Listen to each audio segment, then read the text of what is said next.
Le coronavirus, c'est la préoccupation sanitaire mondiale. L'Afrique fait face à ce défi. Aujourd'hui encore, nous allons en parler. Mesdames et messieurs, bonjour. Soyez les bienvenus sur votre radio Afrique 250. Je suis Solange Coblan au micro. Mon invité est docteur Sayane Youmou. Il est chirurgien de formation. Bonjour docteur. Bonjour. Vous êtes aussi membre de l'Académie francophone de la télémédecine et de l'e-santé. Vous êtes expert de l'Union économique et monétaire ouest-africaine de la télémédecine. Non, pas l'Union monétaire et économique. Je suis expert pour l'Union africaine. Au niveau c'est pas lui ou moi. Donc il y a une différence. D'accord. Donc c'est plutôt pour l'Union africaine. Donc le référent de l'Union africaine en matière de télémédecine. Oui, je travaille avec eux dans ce domaine, oui. D'accord. En un mot, vous êtes une référence mondiale en matière de santé, hein, docteur. On est un groupe d'experts. On se retrouve souvent aussi bien au niveau de l'Union internationale des télécommunications que parfois au niveau de l'OMS pour discuter des questions de traitement d'informations médicales en utilisant les technologies ou des diagnostics à distance. Donc, effectivement, je suis à ce niveau-là. Et on vient tout à fait de créer il y a 3 mois maintenant l'Académie francophone de télémédecine et de e-santé à l'Académie de médecine. Donc ça sera hébergé là-bas et on essaie de faire ce qu'on peut aussi pour aider. D'accord. Alors, docteur Sayane Youmou, vous venez de publier une étude sur le Covid-19, la pandémie qui secoue mortellement le monde entier, avec en titre « L'Afrique face au Covid-19 ». Alors, pour faire très brièvement le point de cette pandémie au niveau de l'Afrique, on va dire qu'aujourd'hui, presque tous les 54 États de l'Afrique ont enregistré au moins un cas de coronavirus, avec un total global de plus de 1200 cas de contamination et 33 décès. Est-ce que ces chiffres vont encore augmenter dans les jours à venir? Quand on voit l'évolution des courbes et quand on suit un peu plus l'épidémiologie depuis le début de cette maladie jusqu'à aujourd'hui, pour l'instant, il n'y a aucune raison que ça n'évolue pas. Donc ça veut dire que ces chiffres vont augmenter. Ça veut dire qu'il faut se préparer à avoir plus de cas. Donc, vous êtes dans la dynamique de prévention du secrétaire général de l'OMS qui, il y a quelques jours, annonçait ou demandait à l'Afrique d'y faire face parce que la situation sera pire. Pire que l'Italie, pire que la France, pire que la Chine. Est-ce que vous y croyez, effectivement? Alors, dans mon article, je vais commencer, j'ai dit en médecine et en particulier en ce qui concerne la santé des populations dans le doute. Il faut considérer la pire des situations et se préparer à faire face. Et je crois que le secrétaire de l'OMS a entièrement raison. Parce que vu ce qui se passe, si les courbes continuent de monter comme ça en Afrique et on arrive à des niveaux comme l'Italie ou la France ou la Chine a vécu, on n'a pas les moyens matériels de faire face comme d'autres pays l'ont fait. Vous avez des États où il y a peut-être 3, 4, il y a des endroits où il n'y a que 5 ou 6 respirateurs. Et si tout le monde se retrouve en réanimation, on n'a pas les moyens de faire face. Aujourd'hui, les protections telles que les masques, les gels, toutes les tenues, les blouses entières de couverture, c'est un déficit dans le monde entier. Aujourd'hui, il n'y a que la Chine qui arrive encore à produire parce qu'elle est sortie de crise et a ravitaillé un certain nombre de pays. Donc ça veut dire que si on vit de telles situations, les professionnels de la médecine auront du mal à se protéger eux-mêmes avant de faire face à la population qui va venir. Si ça arrive en Afrique, et si la courbe continue de monter, on va faire face à quelque chose qui sera catastrophique. Donc, il a entièrement raison le secrétaire général de l'OMS. Il faut que nous prenions les mesures de base qui sont faciles à prendre en charge. C'est-à-dire le confinement, éviter les contacts, éviter trop de mouvements, se laver les mains régulièrement. Donc, ce sont des mesures simples, mais qui vont nous éviter une hécatombe. Alors, docteur, vraiment dans la dynamique. Je vous laisse continuer. Non, je dis, je suis entièrement dans cette dynamique-là, parce qu'on ne sait pas, il y a beaucoup de choses qu'on ne maîtrise pas. On n'a pas de médicaments contre lui. ce qu'on fait, c'est de traiter les signes. Quand la personne n'arrive pas à respirer, on essaie de l'aider à respirer. Quand il a mal, on essaie de calmer la douleur. Quand il tousse, on essaie de calmer la toux. Mais ce n'est pas un traitement sur la cause elle-même. Donc on n'a pas. D'accord. Donc si on peut le traiter, c'est mieux. Alors c'est en décembre 2019 que le coronavirus a été découvert à Wuhan en Chine. Et 4 mois bientôt, c'est maintenant que quelques cas, comparativement à ce que nous voyons en Occident ou ce que nous avons vu en Chine, c'est maintenant que l'Afrique est en train d'observer quelques cas. Et est-ce que ce n'est pas parce que l'Afrique a une faveur par rapport à cette chaleur ou tout le reste? Oh. Allô? Allô, oui? Allô? Allô, oui, docteur? Oui. Alors, je disais, oui, je vous entends. Donc, je disais, il ne faut pas se reposer là-dessus. La chaleur a peut-être un avantage ou quelque chose, mais on se rend compte qu'elle n'arrête pas le virus. On avait donné des chiffres, il y en a qui avaient estimé que ce virus ne résisterait pas à plus de 27 degrés, il résiste à plus que ça. Et puis, le faible taux de l'Afrique. Quand vous regardez nos pays, les pays africains sont des pays jeunes. La population jeune des endroits dépasse plus de 60% de la population, parfois, dans certains endroits. Donc, cette population jeune est résistante. C'est-à-dire qu'elle résiste plus à ces signes-là. Elles vont faire la maladie peut-être un peu plus tard ou peut-être ne même pas faire du tout la maladie. Par contre, cette jeunesse va la diffuser partout parce qu'elle est très mobile. Donc, c'est elle qui va diffuser ça. Et de ce fait, dire qu'on est protégé, c'est pas évident, c'est pas vrai. Parce que si on prend les rapports de population entre la partie des populations jeunes par rapport à l'Afrique et les pays européens, on prend un pays comme la France ou l'Allemagne ou l'Angleterre, ils ont plus de 20% de personnes qui ont plus de 65 ans. Alors qu'en Afrique, c'est presque moins de 2%, 2 à 2,5% à peu près, qui ont moins de 65 ans. Cette cible-là, elle a plus diagnostiquée parce qu'elle fait plus de maladies, elle fait plus de cas en réanimation. Donc, elle est plus diagnostiquée. Donc, c'est normal qu'en France, par exemple, ou aux États-Unis, ou en Angleterre, ailleurs, on ait eu peut-être jusqu'à 10% 10 fois plus de cas en Afrique. Ça ne veut pas dire que ça ne nous touche pas. Ça veut dire que simplement cette tranche de population est plus élevée. Donc, il ne faut pas se baser dessus pour dire que le soleil nous empêche. Il faut se mettre au sérieux et se mettre à couvert. Il faut se protéger. Et il faut que les jeunes protègent les vieux. Sinon, en Afrique, il y en a qui vont dire que les jeunes ont tué les vieux. C'est pas ça. Il faut absolument se protéger. Et si celui qui est brave, s'il y a des gens qui sont braves, qui estiment qu'eux, ils sont plus forts que cette maladie, c'est très bien. Mais il faut qu'ils protègent les autres qui ne sont pas braves, qui ne sont pas plus forts. Alors donc, ce que je devrais retenir, c'est que si l'Afrique n'est pas touchée c'est pas à cause de la chaleur, voilà, mais c'est du fait de l'inversion de sa population qui, elle est plus jeune et relativement moins peuplée que celle de l'Europe. En fait, pour l'instant, on n'a aucun argument fiable, mais le seul sur lequel on peut se rapprocher, c'est qu'on sait que cette population est plus jeune que la population de l'Europe. Et donc, probablement plus résistante. Ça, c'est un argument qui existe, qu'on a. Le soleil, ou bien le paludisme, tout le reste qu'on nous dit. Il n'y a aucun argument en faveur de ça. Il peut y avoir plusieurs combinaisons d'événements, parce qu'on ne le connaît pas, le virus. Il peut y avoir plusieurs combinaisons, plusieurs facteurs qui font ça. Mais aujourd'hui, moi, quand on fait le calcul, en rapprochant la population, on ne peut pas dire qu'il y a moins de cas. Donc, on sera frappé aussi. Alors, il faut s'attendre à peu près dans combien de semaines? Parce que là, aujourd'hui, là, vous êtes en train de parler de résistance. Et s'il y a résistance, ça veut dire que les cas ne vont pas se déclencher automatiquement, ou peut-être même après 2 semaines. Et donc, à partir de ces 1000 cas de contamination, il faut prévoir 1 mois, 2 mois, 3 mois pour atteindre le hic. Comment il faut voir ça? Si on savait ça, on allait être préservé. C'est aussi de la prospective, non, docteur?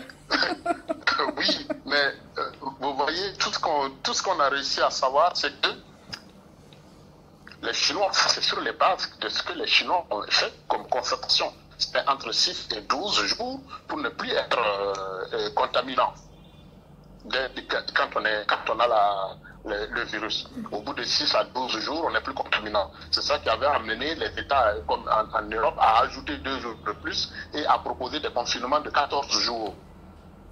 Mais on se rend compte là que les confinements vont dépasser dans plusieurs... Vous voyez, en Italie, ça fait combien de temps qu'ils sont en confinement? Ça continue. Et jusqu'à aujourd'hui, on se demande, est-ce que l'Italie a atteint son pic? Jusqu'à aujourd'hui, elle n'a pas atteint son pic. Puisqu'il y a de nouveaux cas tous les jours. Donc, ça veut dire qu'on ne comprend rien dans son évolution. On ne comprend pas grand-chose. On attend le pic. Pourquoi on attend le pic? Parce qu'on connaît à peu près le mode d'action de ces coronavirus. Mais lui, il ne suit pas sa famille. Il ne fait pas ce que les membres de sa famille font. Il ne fait pas ça. Donc, dire que le pic, ça sera dans une semaine, dans 2 mois, personne ne peut le dire aujourd'hui. Et les membres... Ça va monter. D'accord. Il y aura un pic. Et puis après, ça va... Voilà. Alors, si on n'y comprend rien du tout, ça veut dire que c'est terrible, c'est mystérieux ce coronavirus. Du coup, on se pose la question sur une probable mutation. Puisque ce qu'on observe, c'est que le virus qui a pu s'adapter en Chine ou qui est parti de Chine s'adapte en Espagne, en Italie, en France, aux États-Unis. Et qu'est-ce qui pourrait être pour l'Afrique s'il mute et s'adapte?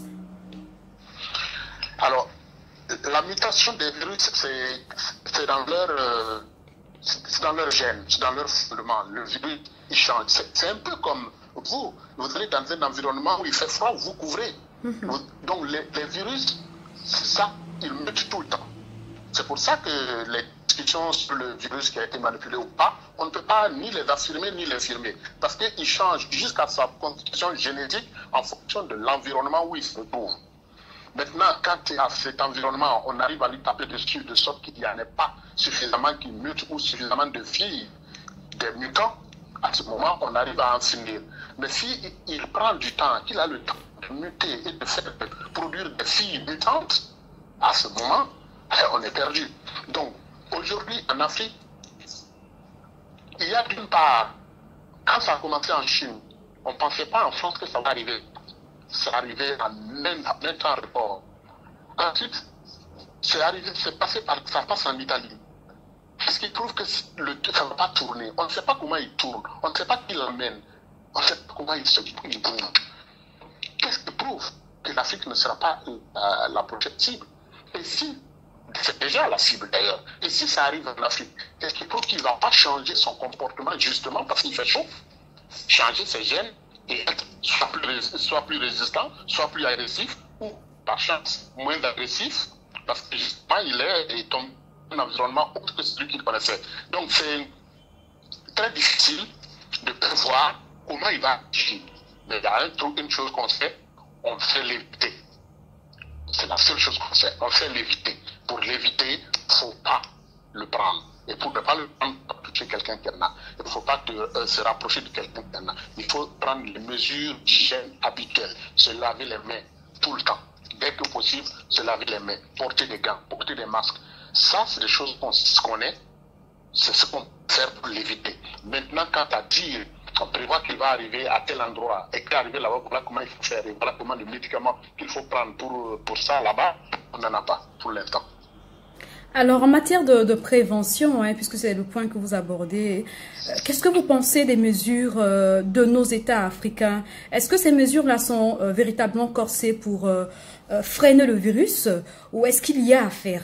On parle par exemple de confinement. Est-ce que le confinement en Italie doit être pareil qu'en Afrique, connaissant nos habitudes communautaires?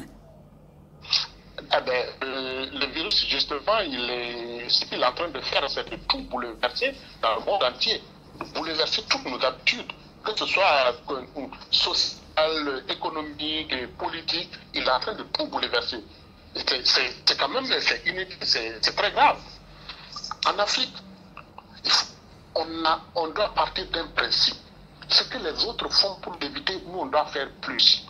Parce que si on l'a, on aura des problèmes à le soigner. Donc, on doit faire plus.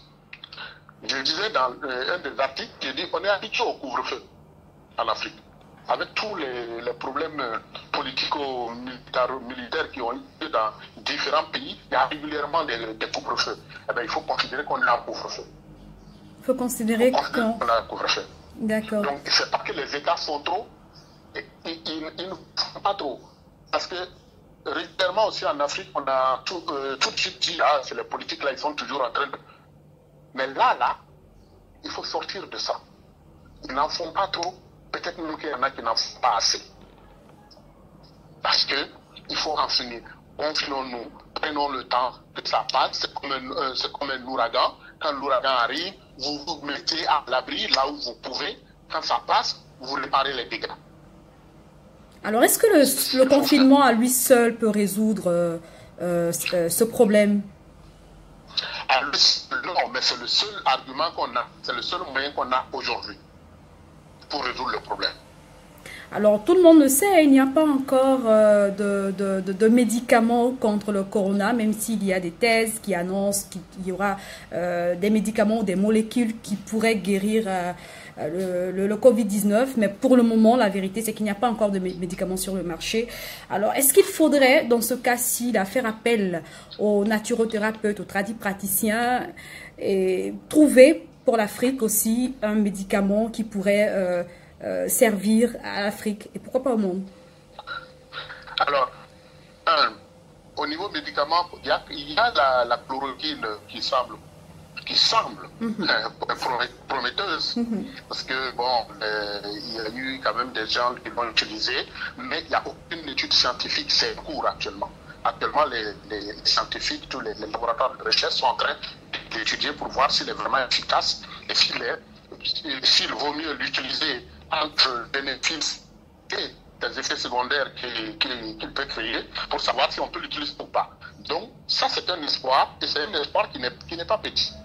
Mais quant à dire, moi, je suis médecin, les tradipraticiens, je ne peux pas continuer là-dessus, parce qu'ils ont peut-être des choses qui marchent, mais le problème des tradipraticiens, c'est souvent les effets secondaires. Vous savez, un médicament, il guérit. Et vous avez l'arsenic. L'arsenic, c'est un poison, mais il est très, très efficace sur beaucoup de maladies. C'est ce qui tue le bonhomme avant de le soigner.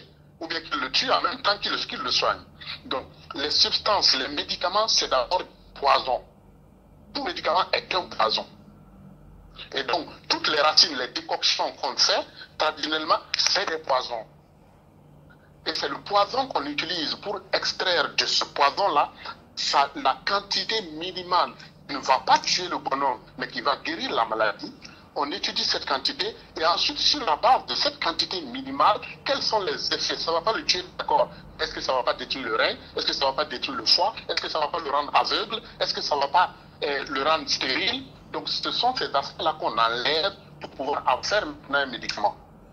Donc, ça veut dire que scientifiquement, si on n'a pas suivi ça, c'est sûr, il y a des choses qui peuvent traiter, mais ça traite quoi? Et qu'est-ce que ça donne après comme effet? Quand vous voyez toutes les concoctions que les gens prennent avec des conséquences, on a de plus en plus d'insuffisance rénale en Afrique, les dialysés en Afrique, en pagaille, d'où ça vient? Est-ce que, bon, c'est pas sur la base alimentaire ou de consommation de certains produits. Donc il faut faire attention. Quand on parle longtemps, c'est même pas la peine. Vous allez avoir des gens qui vont dire, lui, rien qu'en parlant, voilà, il va chasser le Covid-19, ici, c'est même pas la peine. Donc... Mais une association entre la médecine traditionnelle et moderne, est-ce que ce ne sera pas une belle tradition pour produire un résultat aussi satisfaisant? Ce serait une très bonne chose parce que dans plusieurs pays africains, les tradipraticiens s'approchent et les médecins, les chercheurs se rapprochent pour voir ensemble comment ils peuvent régler certains problèmes. C'est-à-dire un praticien peut connaître des racines ou des décoctions qui marchent dans une pathologie donnée. Il peut maintenant se faire aider par les laboratoires de recherche pour vérifier les effets secondaires, c'est-à-dire les conséquences de ce produit-là avant de pouvoir le mettre sur le marché. Il ne faut pas tout jeter, il ne faut pas dire que les praticiens sont nuls, ils sont tous nuls. Ils ont des choses qu'ils connaissent, ils ont des savoirs, et des savoir-faire qui sont peut-être antiques, mais desquels on peut extraire quelque chose de bon. Mais malheureusement, en Afrique, la plupart du temps, ils ne veulent pas. Parce que si ça devient moderne, ça n'a plus d'effet. Bon, parfois c'est un peu contradictoire. D'accord. Alors, je rappelle à tous nos auditeurs que nous sommes avec le docteur Sayane Nyumu et c'est avec lui que... Sayane. C'était bien Sayane. Sayave. Ah, d'accord. Voilà. Désolé alors. Désolé, monsieur Sayave. Monsieur Sayave Nyumu. Vous êtes référent de l'Union africaine pour la télémédecine. Et avec vous, nous parlons de l'Afrique face à ce défi du coronavirus. Et donc, nous avons échangé sur plusieurs points. Et nous avons sollicité cette interview de vous suite à cette étude que vous avez publiée et qui intéresse l'Afrique, notamment ses dirigeants et sa population. Et aussi des médecins, pourquoi pas. Alors, nous arrivons à terme de cette émission, mais avant, parlons de contamination entre l'homme et l'animal. Est-ce qu'un homme qui est contaminé ou un sujet qui est contaminé peut contaminer un animal de compagnie? Alors là, vous me posez une colle. Je ne suis pas virologue ni immunologue. Oh, c'était pas mon intention, docteur. Alors, habituellement, c'est l'inverse qui se fait. C'est-à-dire, habituellement, les animaux ont leur propre microbe, leur propre virus, et parfois, ils les transmettent à l'homme. Normalement, cette transmission n'existe même pas la plupart du temps. La plupart du temps, ça ne passe pas de l'animal à l'homme. Et même ce coronavirus-là, initialement, on a pensé que c'était une des formes qui était chez l'animal. Et on ne comprenait pas pourquoi il a réussi à être transmis à l'homme. Mais en fait, jusqu'aujourd'hui, on se rend compte qu'il est peut-être simplement venu de l'homme. Donc, la transmission se fait, elle est extrêmement rare, mais de plus, la plupart du temps, de l'animal à l'homme, et rarement de l'homme à l'animal. Mais peut-être que de l'homme à l'animal, ça se fait, mais comme l'animal ne dira rien, donc on ne va pas aller chercher. C'est vrai. Voilà. Mieux vaudrait qu'ils ne disent rien, parce que s'ils commencent à parler... Là, on aura des problèmes. On va se rendre compte qu'il y a trop de choses qu'on lui met sur le dos. Exactement. Alors, docteur, nous sommes à la fin de cette émission. Est-ce que vous avez autre chose à ajouter? Bon, chose à ajouter, c'est pour dire vraiment à la population, en particulier nos jeunes en Afrique, il faut qu'ils réalisent qu'on est dans une situation très grave. Une situation mondiale, elle est très grave. Et il ne faut pas jouer au héros, il ne faut pas vouloir jouer au héros, protéger vos personnes âgées et pour les protéger, éloignez-vous d'eux. C'est tout simple. Parce que vous pouvez l'avoir. Et lui, et ne pas le savoir. Vous l'avez, vous continuez de jouer, de faire ce que vous voulez, mais vous allez le diffuser. Donc, il faut respecter toutes les consignes qui ont été émises et il faut protéger nos bibliothèques. Alors, je rappelle, comme vous l'avez dit dans votre étude publiée juste il y a quelques jours, la maladie ou le Covid-19 ne prend pas que des jeunes, c'est une idée préconçue. Pas que les vieux, j'allais dire, pas que les vieux, c'est une idée préconçue, mais de plus en plus les statistiques en faveur des jeunes montrent que des jeunes sont aussi contaminés comme des personnes âgées. Voilà. Et rien qu'à voir, même les personnes qui décèdent en Afrique, ils sont beaucoup plus jeunes que ceux qui décèdent en Europe. D'accord. Docteur Sayave Nyumu, je vous remercie infiniment. Merci beaucoup à vous et à très bientôt. À très bientôt. Au revoir. Au revoir. Alors, mesdames et messieurs, chers auditeurs de Radio Afrique 250, j'ai pris plaisir à conduire cette interview avec le docteur Sayave Nyumu qui nous a parlé de Covid et le défi auquel est confrontée l'Afrique. Nous avons déjà publié sur le site l'étude du docteur. Vous pourrez revenir récupérer l'information et j'espère qu'elle vous sera utile. Au revoir et à très bientôt pour une autre émission.